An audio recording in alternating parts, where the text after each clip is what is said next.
Sveiki, esu Brigita Reklaitytė. Noriu būti aktorė. Nors ką čia noriu. Gyvenime tokia ir esu. Tik ne pagal išsilavinimą. Mano manymu, aktorius turi turėti gerą humoro jausmą, būti ryškus ir universalus. Aš tokia esu. Nes aš geriausia. Brigita, ryžato. Jeigu sudegs, viskas kasdelė.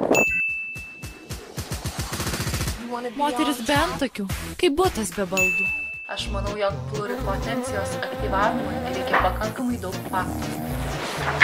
Kaip jūs galvojate? Alytaus metų apdovanojimuose buvau apdovanota už jaunimo iniciatyvą. Be to esu vaikų gimtadienio personažas, jaunimo radijo laidos Mes kitokie vedėja, miesto mokinių tarybos atstovė ryšiams su visuomenė. Savanoriauju, vedu renginius ir juos organizuoju miesto mastu.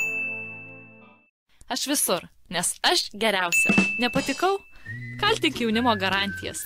Ačiū joms už nemokamą reklamą.